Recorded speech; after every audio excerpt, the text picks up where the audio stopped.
Hey folks, Quill18 here, back with another Unity 3D and Blender tutorial on how to make destructible geometry. Now I've reloaded our Unity file over here, and I've cleared things out. I've removed all the extra objects that were in the scene. I've also gotten rid of the old prefabs. We're going to recreate them again using our new model. They didn't have to do it this way, but I thought, just in case anyone missed it the first time, we'll go through the process one more time and explain it now. In Blender, we do have a single file with two objects in it, more or less. Now, I didn't have to do it this way. What we could do, and maybe it's the better way of doing it now that I think about it.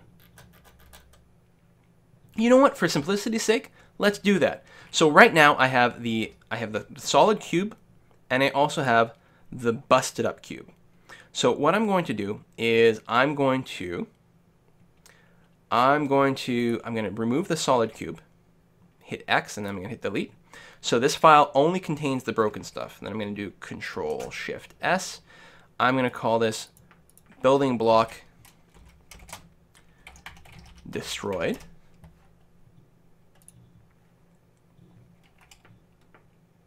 And then I'm going to undo, bring back our solid cube. I'm going to go over to layer 3 where all the smashed up stuff is. I'm going to select all of it, delete it, so we only have the solid cube, and I'm going to save that over just my building block by itself. So now if we go back into Unity, we will have two separate, once it imports everything, we will have two separate models. And I know I was being lazy before because I said it was such a simple setup, but let's create a models folder, and we're going to move both of our models into there so that'll keep things a little bit neater.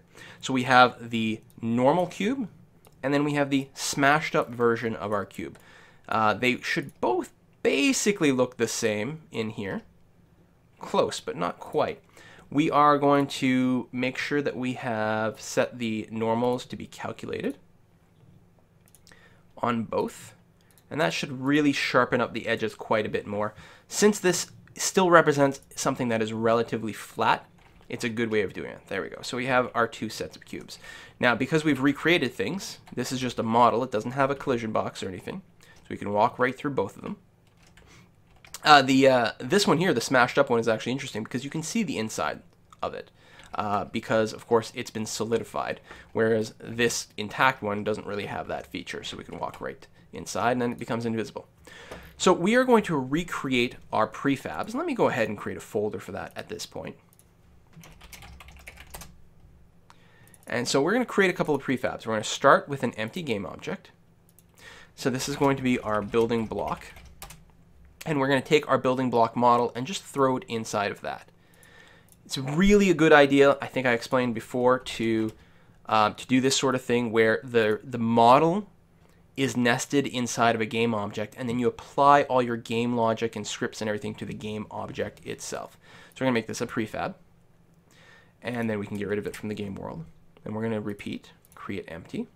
I'm going to call this one building block destroyed. Actually, let's make it shorter. Let's just call this one debris.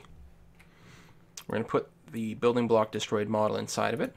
We are going to center it inside of what will be the prefab, and then drag that over here. Good. So now we have two prefabs there. Now I'm going to, on my building block, I'm going to go ahead and once again, it'll be easier to see if I drag it into the game world. Once again, we are going to give it a collision box, a box collider. I'm going to reset the coordinates to be the size of our object, and I'm going to make sure that it's centered and where our model actually is. And then I'm going to add the rigid body component, physics, rigid body. I'm going to apply this to the prefab, and then if I just stick it in front of us and hit play, it should fall down in front of us. Perfect.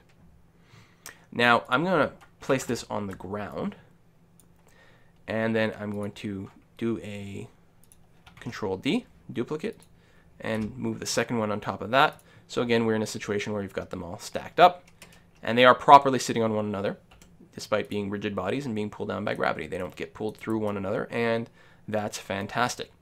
Now I'm going to re-add my script to make this destructible.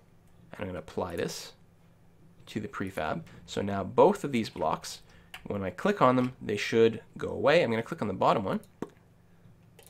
There we go. They go away. Now, still in our building block prefab, we're going to specify a debris prefab to replace ourselves with. When we go away, we're not just going to go away, we're going to spawn a replacement object. And for that, we're going to use our debris.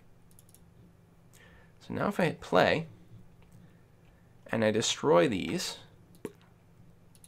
oh, well, the first one didn't work because I forgot to apply this change to the prefab. I could have done it on the prefab as well, and done it directly here, but oftentimes I find myself making changes to the object in the game world and then just applying it, because then you get to see the changes right away. So let's try that again. I'm going to pop the top one and the bottom one. So now they've been replaced by the debris prefab, which is not physics enabled yet, which is why everything's kind of just hanging in the air in a kind of unrealistic way. So good, our building blocks are good. Our debris. So we want our debris to also be physics enabled, just like our other boxes. We want it to behave, just like they do.